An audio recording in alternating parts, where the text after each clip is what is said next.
This painting, it stopped me in my tracks. It's monumental, more than 2 meters tall and 3 meters wide. The swirling figures form a vortex, sucking you in. This is Ixion, completed in 1632 by the Spaniard José de Ribera. A masterpiece in the Baroque style, the painting is ominous, unnerving even. It tells the tragic fate of Ixion, who was condemned to the wheel of fire for his many sins. It doesn't seem to be the sort of thing one might use to decorate a great hall in a grand palace, and yet, that's most likely where it was meant to be seen and feared. Ixion's story, Ribera's story, and the story of the Baroque itself are intertwined in this painting, and together spin a narrative of power, oppression, and defiance. When we look at Ixion, Ribera's skill as a painter is obvious, but so much more bubbles to the surface.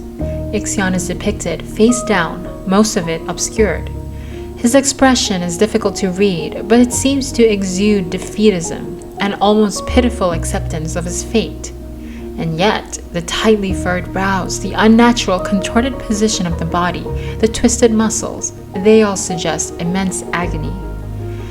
There is so much movement in the stillness of the painting. Ixion seems to be toppling down onto us, and we feel the weight of his suffering. The way his body is artificially lit from below, in high contrast against the dark abyss, heightens the dramatic tension. Demonic faces lurk in the shadows, adding layers to an already sinister and unsettling atmosphere.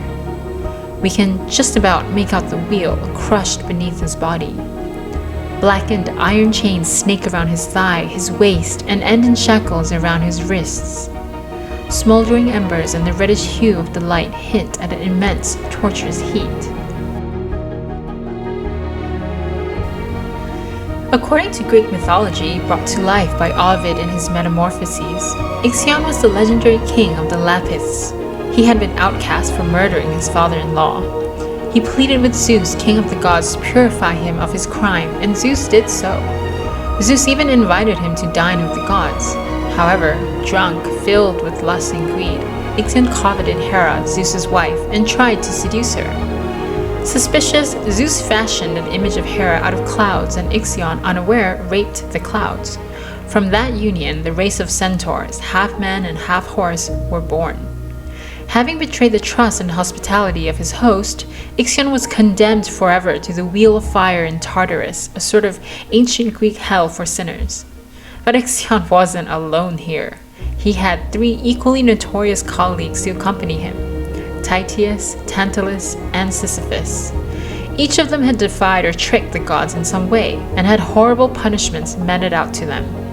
All 4 of them were painted by Ribera in a series of the damned. Although exactly who commissioned Ribera's series is unknown, an earlier version of these 4 damned men may provide some clues.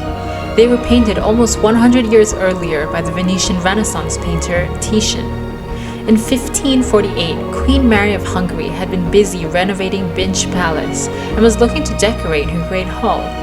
Instead of commissioning scenes of heroes or allegories of justice and virtue, she specifically wanted paintings of the 4 condemned villains.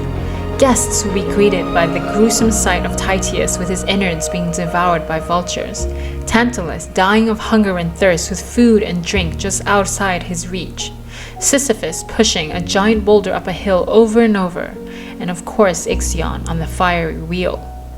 These paintings were warnings, allegories of absolute power. The message: defy the crown and be condemned. It was around this time in the late 1500s that Baroque art began developing and gaining prominence, especially with visionary artists like Caravaggio in Italy. Baroque painting is characterized by high drama, gorgeously deep colors, intense contrast between light and darkness, movement and passion. It was a radical departure from the rationalism and idealism prized during the Renaissance that came before. The Catholic Church in particular loved this style, as it was a new and dramatic way to appeal to the mostly illiterate masses, to inspire them and teach them stories of the Bible, of saints and martyrs. The church was then battling the rising tides of Protestantism and needed something visceral and emotional to engage the people and bring them back into the fold. Catholic monarchs also embraced this style as it was a way to show off their authority, power, and wealth. Fast forward to 1632, the year Ribera painted Ixion. The power struggles between Catholic monarchs and Protestant princes had engulfed Europe in the devastating 30 Years' War. Historians speculate that, like Titian, Ribera's paintings of the damned would have also come from a royal commission. 100 years after Mary, these messages of power and punishment had remained just as necessary. But perhaps there is more than meets the eye.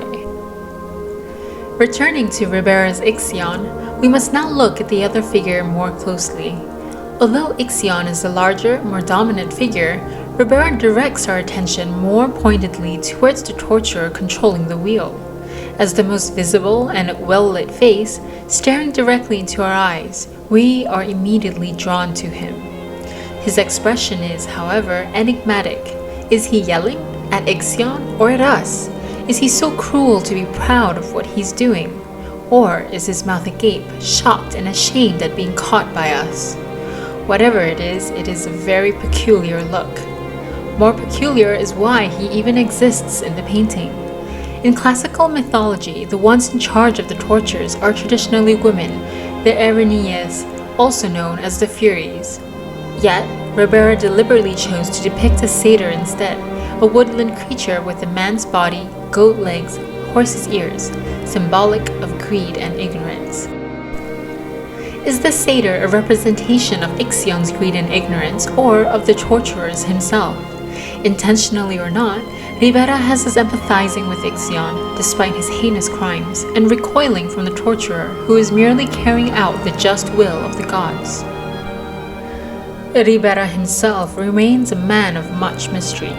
He was born in 1591 in Valencia. He later found his way to Rome and gained recognition after arriving in Naples in 1616. He worked for many important clients, including both Spanish aristocrats and the church. As his fame grew, however, so did his notoriety. There were many rumors that he was the leader of an infamous Cabal of Naples, a triumvirate of painters based in Naples. No artist could accept a commission without the Cabal's permission, and those who did were harassed, threatened with violence, and had their works sabotaged. Famous artists like Carracci were unable to find work due to false rumors. Guido Reni's assistant was beaten bloody, and Domenichino, who wrote in his diary that he feared being poisoned, died mysteriously of illness. No concrete proof was ever found, however, and the Cabal and Ribera escaped any retribution. While Ribera never returned to his native Spain, his work was collected heavily by Philip IV, and he inspired generations of Spanish artists like Velázquez, Murillo, Goya. He faded into relative obscurity, but is being rediscovered as an artist that had both virtuosic technical skills and the ability to capture human suffering. Whatever his personal reputation implied, he pursued truth over idealism in his paintings, casting glaring spotlights on the darkness found in humanity.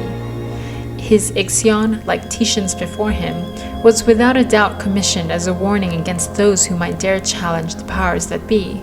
Yet, perhaps it can also be seen as Ribera's quiet protest against the cruelty and inhumanity of those tyrants and despots themselves. Thank you so much for watching this video. I hope you enjoyed it as much as I enjoyed making it. Let me know if you have any thoughts or comments about this work, and don't forget to subscribe for more. Bye!